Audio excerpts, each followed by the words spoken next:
So, the juicy topic for tonight, and this may ruffle some feathers, but as usual, we'll go through the presentation on the topic, we'll show you our findings, and we'll just ask you to hold your questions and input till the end, because you'll get a chance to speak on it at the end. All right? So, political insights. What are your thoughts on toxic masculinity? And also, guys, if I'm speaking, you're not hearing me, let me know in the comments or unmute and just let me know you're not hearing me so I can repeat myself, okay? So, what is toxic masculinity? Toxic masculinity is the dominant form of masculinity wherein men use dominance, violence, and control to assert their power and superiority. It is the result of a set of strict rules that prescribe what being a man should be. It's important to recognize that toxic masculinity is not about blaming men for all their problems in societies, but rather about recognizing that there are certain societal expectations placed on men that can be harmful to both men and women. So, what is toxic man rule? So, what are some of the toxic man rules that exist? The first one: a man should suffer physical and emotional pain in silence. A man should never show fear or weakness. A man should never ask for help. A man should never cry. Cry. You guys remember that clip some time ago? Quote: "Where you cry for? Yeah." End quote. A man should always be in control. A man should always be dominant. Some of the toxic man rules. So now we're looking at what causes this type of behavior. So it often stems from cultural pressures condition men to behave in traditional stereotypical masculine ways. So conforming to this type of behavior entails suppressing their feelings, avoiding distress, being tough, and using violence or aggression to portray their power. Types of toxic masculinity. So there are, according to Robert Connell, there are four types of toxic masculinity. You have the hegemonic, the subordinate, and the complacent, and the last one is the marginal. The first one that we look at is the form of embodying male domination and exercising power and authority over women and other men, with all the consequences of oppression, violence, and privileges. Subordinate is found on the fringes of traditional lifestyle, with behaviors and feelings conventionally attributed to women, so that it is considered inappropriate and effeminate by most men. The complacent type, which might even be termed accomplice masculinity, is the sort relating to men who have no significant access to power and lack any high financial or societal status, but still enjoy the patriarchal dividends associated with the male sex without ever questioning the justice of such privilege. Marginal refers to those groups of men who suffer social exclusion and have only very limited access to power. The examples of toxic masculinity: homophobia, sexism, violence against women, refusing to help with household duties, risk taking, sexual aggression towards women.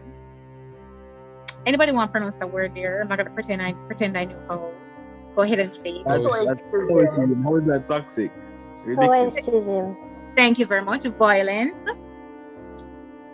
So negative effects of toxic masculinity include domestic violence, gender-based violence, gun violence, homophobia, misogyny, rape culture, sexual assault. So we're looking at toxic masculinity versus social masculinity, right? Toxic masculinity refers to exaggerated masculine traits that many cultures have widely accepted or glorified, and is built on two fundamental pillars: sexual conquest and violence. It is also harmful because it can lead to gender-based violence, homophobia, misogyny, rape culture, sexual assault, and other negative effects. Societal masculinity refers to the traits and behaviors that are considered to be masculine in a given society. Healthy masculinity, also known as positive masculinity or non-toxic masculinity, is about embracing positive masculine traits such as strength, courage, leadership, and assertiveness, while rejecting toxic masculine traits such as aggression, violence, dominance. So we have a video for you, so I'm going to mute when the video is being played. So turn up your phone so you can hear the video. Ensure you stay in presentation part of Zoom. If you go in the chat while the video is playing, you won't hear the sound. What is toxic masculinity? Everything you need to know. Toxic masculinity is a popular term used nowadays to describe the behavior of men that are problematic. While it may sound demeaning to men, toxic masculinity does not criticize masculinity itself. Instead, it refers to the adherence men may have to societal standards for masculinity that can prove to be harmful to men and society as well. Masculinity is not inherently a problem in society. However, what is expected from it can lead to the development of such elements. Common traits. Toxic masculinity exhibits traits that are characteristic to men, such as 1. Aggression, 2. Being stoic, 3. Physical and mental toughness, 4. Emotional insensitivity, 5. Self-sufficiency, 6. Discrimination against everything not heterosexual. Men displaying affection or sensitivity is taken as a sign of them having homosexual tendencies. This goes against society's expectations of men being attracted to straight, cisgender women only, which propagates heterosexism in men. Another common phrase is, "I'm a guy, what do you expect?" Used in conjunction with the perceived social norms and roles that men are expected to adhere to, this phrase is essentially a justification of actions that are in line with toxic masculinity. Men are supposed to own up to how society expects them to act. What causes it?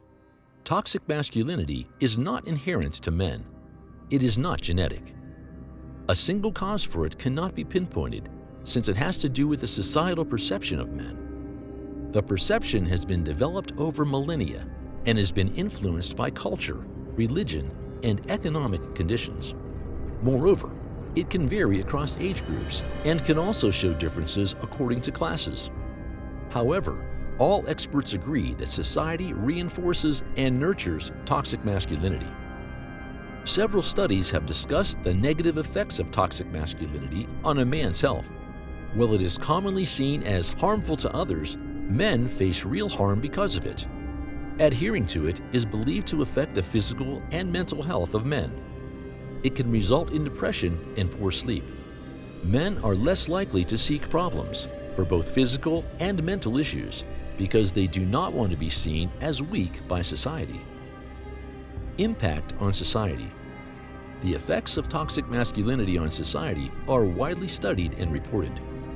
It is strongly believed to enforce rape culture. The aggression attributed to toxic masculinity is also believed to be responsible for violence in society. As men do not seek help for their problems, they often end up isolating or excluding themselves. How to address it? Addressing toxic masculinity means realizing its negative effect on society and confronting it. Men must recognize that it's all right for them to show sensitivity and not be constrained by traditional societal norms.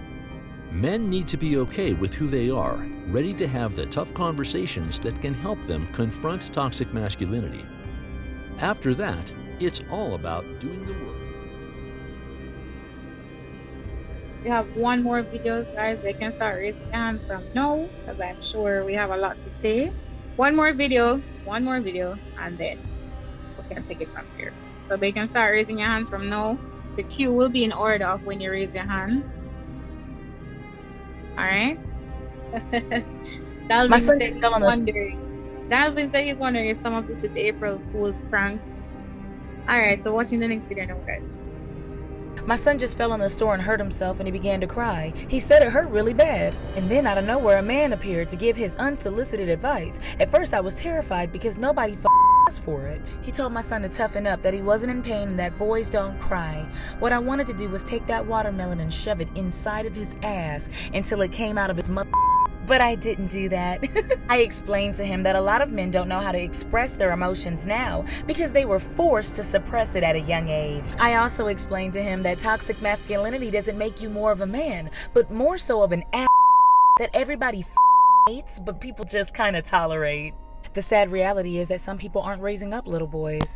They're raising robots, machines, or little soldiers that can help fight the demons in their hell-filled homes. But over here, little boys are human beings and we're allowed to express ourselves. Listen, if you're bored, you could play Sudoku, you could play the lotto, you could play with your Please stop playing with my motherfucking kids.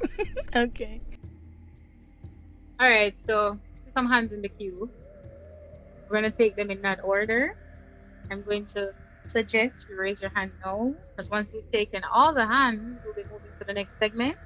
This is our last meeting for second to last meeting, so we do have a lot in store. So again, raise your hand. If it's not in the queue by now, we'll be moving to the next topic afterwards. Go ahead, Fernando. Let's hear it. All right. So first, I have concluded that there is no such thing as toxic masculinity. What there is men with no control, self-control. That is what I would. If there's toxic masculinity, that is what it is. Men with no self-control. Our parents teaches us not to cry as men or not to be emotional, but to be honest, it's not only society, it's not only our parents, it's society and in general. Like, you guys do not care if we cry. You guys care about our feelings.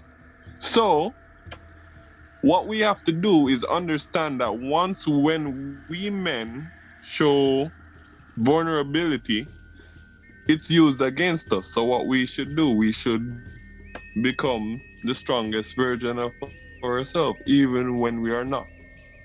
That's a burden. I agree.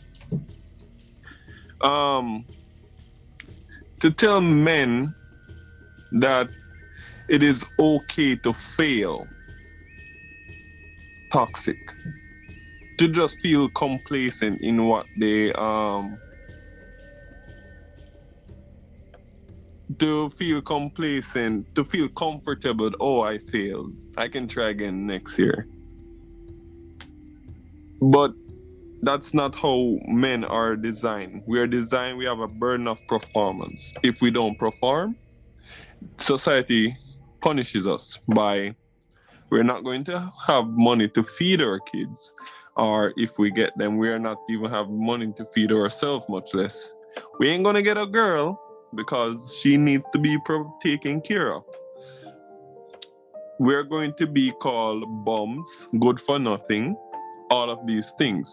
So it's not that we are putting a burden on ourselves. It is just how the universe is set up, first of all. So I don't believe that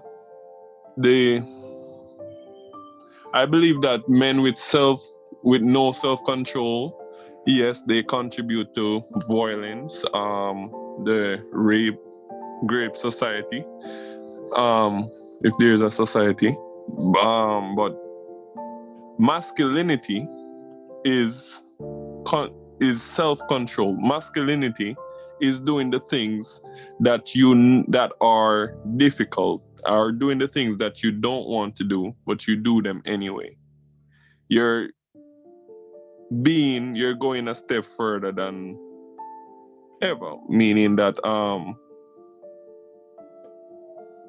you don't feel like to work today, but you work anyway because you know you have you have standards, or you have objectives to be met. So regardless of how I feel, I am going to be there. Regardless of if a neutral family member died and I see my sisters crying, they're more vulnerable than me. I am going to be there. I am going to be that shoulder they can cry on. Because if I'm just as emotional as them, who are they going to rely on? So that. Fernando, where you gone? I'm gone away chats now for reply to now. Alright. Alright, Dalvin, let's have it. Go ahead, Dalvin. First of all, me say this clearly. Majority are not female. And God said with the online, son can't attack me after me done. So starting up, right? The main country where I preach all of this equality and man fee, be the same as woman with all of them emotional stuff there. America, them have the most school shooters. Them teach for them men, for them young men from an early age, to be more emotional, to be more in tune to them emotions, to learn to control themselves, right? That bag of school shooters. So y'all really want to take advice from people with, up to the other day, there was a school shooting, right? Next up, a man holding himself to a certain regard, taking accountability, understanding that he's a man, so one, he can't be emotional. As Fernando was saying before he gets cut off, he has a certain responsibility to his family, right? Needs to fulfill certain duties placed on him by society, and he shouldn't complain, he should fulfill them to the best of his ability. That is not toxic, right? Because me sure say, Jaden, from when me see you and Dina, friend, right? Say you and Dina walk one day and God forbid, right? Somebody attack you. Me sure say if Dean is say, yo, we might hide behind you, would look upon him different from that, right? So, yeah, once you know that the situation and say, so they look upon it from one way and only say, oh, be a man is convenient to y'all. And then whenever we man up, all the while, instead of just sometimes like where y'all really want to say what y'all really want to do. Yeah. Next thing, this is the last point. I'm not gonna jot this up. I don't think y'all did enough research into this because I don't understand how stoicism is toxic. And yeah. Oh, how is stoicism All right. toxic? Continue, Dalvin. No, You I'm finished? done. Yeah, All I'm done. I right. don't So, repeat. Fernando, we heard from you. Dalvin, we heard from you. Thank you very much for your input. It's always valued. We have a lot of debate going on in the comment section. All right. So let me just say this. I believe that the responses so far have not been addressing what has been asked, and I'll tell you why I say so. I believe some of these responses are coming from a personal viewpoint and they're not viewing the topic on the larger scale that is being asked of them. We're not telling men not to be masculine as they were, that's naturally what they're supposed to do. Females are feminine, males are masculine. Naturally, fine. We're not telling men to not be masculine. We're talking about toxic masculinity, the aspect, the toxic portion, the toxic traits, the toxic behaviors that are excused by, oh, well, I'm a guy. What did you expect? Stuff like that. That is what we're talking about. The points that have been raised, I feel, probably you were trying to explain, but they were not doing a good job. The first one being telling a male it's okay to fail is not okay. I don't understand why it's not okay, because we are human beings. If you are perfect, good for you. Anything you do is perfect naturally, but that's not how it works. You will try, you will either succeed or you will fail. And from failing, you can be like, all right, I fail, it's not the end of the world. You move on. It is okay to fail. Failing is fine. Failing is fine. Failing does not mean quitting. Fail a test, you never quit the exam. Fail a test, you have the opportunity to redo. Failing does not mean it stops there because you failed. That is what we're talking about when it's okay to fail. Additionally, when we talk about saying it is okay to cry, I don't know if you guys have noticed, but if a male cheats on a female, it's expected that the woman either gets over it or them left. If a female cheats on a male, I'm not gonna say all the time, but very easily can end in the guy doing a murder-suicide, kill her, kill himself. Most of those situations stem from lack of emotional regulation and emotional control. When you teach children, males, that suppress the emotion, be tough, be strong, Just because you tell them to be strong, to be tough, don't cry, it doesn't mean that they don't have feelings. Unless you're a robot. But if you're a robot, nice to meet you. But it doesn't mean you don't have feelings. You still have feelings. You're just suppressing it or you're not addressing it. But it's still there. It still exists. So when you have a high increase or a high emotional response to something, if it is overwhelming enough or you don't know what to do with it, you can very well act on it in aggression. Women will, and this can be supported by statistics, women will often either cry it out or talk it out or cuss it out. That's like their go-to response. Not to say they won't get physical, but typically on average, that's what they'll do.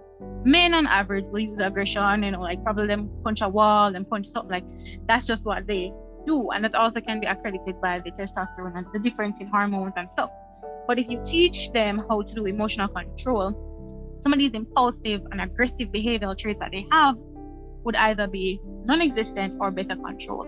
Those are the things that we're talking about when we say toxic masculinity. This is just like just a few examples. It's so much wider than what I am explaining. No, we're not telling you that, oh yeah man, the man for cry every minute or the girl for cry for every little thing. No, but she can express her emotions. She can, articulate herself and be like, okay, what are my feelings? What are the emotions that I'm feeling? Let me recognize them. Let me learn how to control them so that when I'm in a more stressful situation, you gotta still feel emotions and again, regularize yourself. That's what we're talking about when we say some of these things.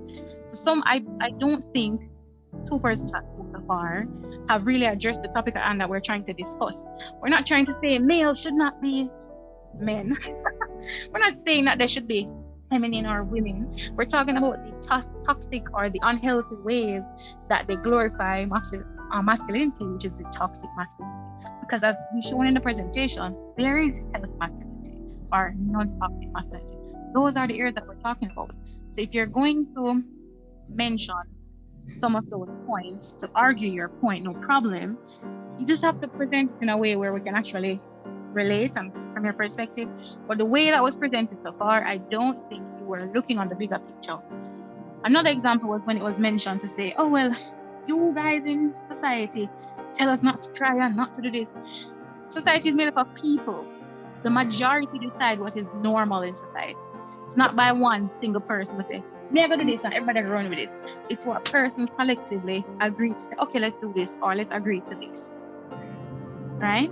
We're not here to blame and say who caused these things. We're trying to say, what does toxic masculinity entail?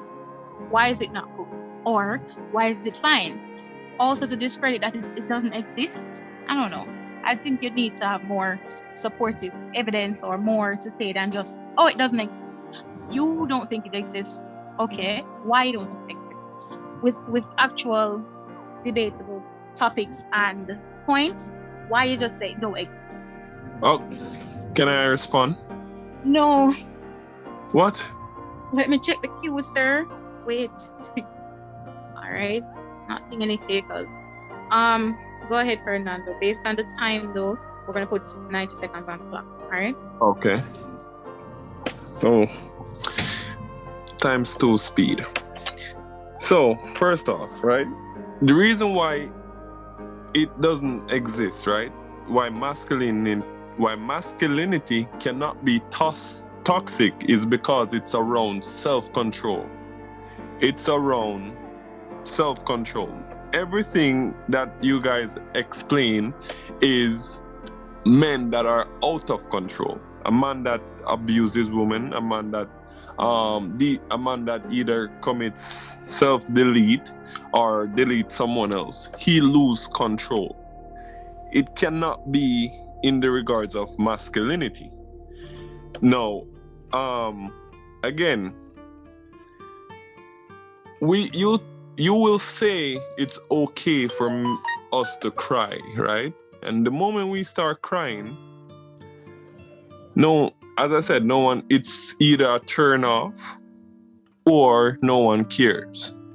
It's either when we cry, we lose attraction, or when we cry, everyone they don't even have to say it. We just feel that we should just, stop crying. And then there is just one more pressure added, and then they make a loud outburst. That can be true. But the thing is, we men put whenever we feel a certain type of way, we either go find something to do to just wash that away. Like, we are different. Women are less confrontation. Men are more confrontation. So we are either, as you say, we might hit the wall, we might go to the bar, we might go to the back road. We're going to just get it out. But the moment when a man loses control, he's no longer in the frame of his masculine. He's no longer masculine. And he's definitely not feminine. But when he gives in to his emotions, that's Sorry. not masculinity. Yeah. Wrap up in the next 10 seconds. Sorry. So yeah, my point of why toxic masculinity doesn't exist is because you cannot add masculinity when masculinity is based on self-control. Thank you for your input. Go ahead, Ashley. Okay, good night, everyone. So night. I'm gonna make this as short as possible. So I don't know if anyone was seeing my comments in the chat, but honestly, I think this topic, people should just stop playing the blame game. Everyone can make their choices as they grow older. So I would like to ask these persons, if you see your parent doing something wrong and you grow up knowing it's wrong, are you going to continue doing it or are you going to change? Next thing is, in terms of what Fernanda has been saying since night, you cannot generalize women like that. You have to say some or a part. It's not every woman would see a male crying and be like, oh, that's a turn off. Some women like that.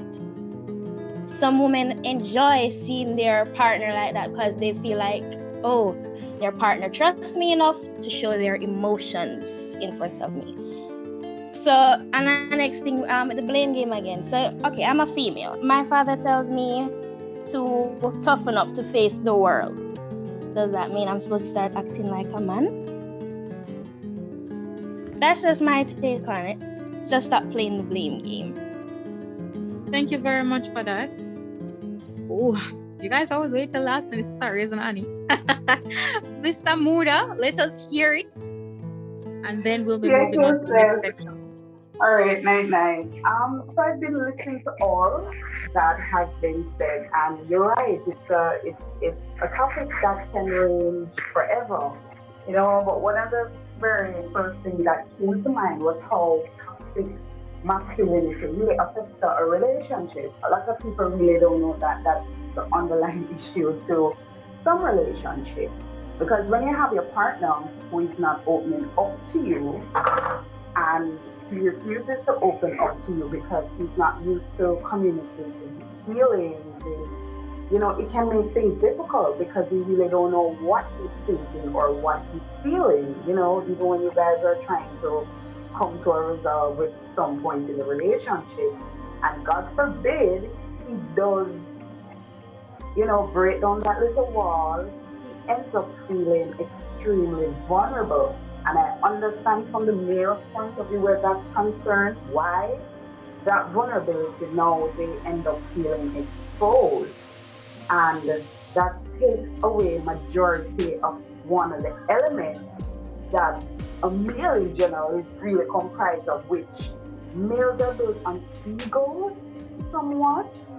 So I would say that's one highlight for me, that it affects relationships. And because they have the need to conform to society, they adapt an aggression from a very young age, because they're trying to portray this, image of power, and I'm a male and so on. And I understand doing all that you ought to be done as a male, but it's when they take it a little, bit too far with the violence and so on. But I see both perspectives, to be honest, because I can imagine the burden that a male feels to perform in general in all aspects of their life. So yeah, it really is a broad topic, but that's my short input.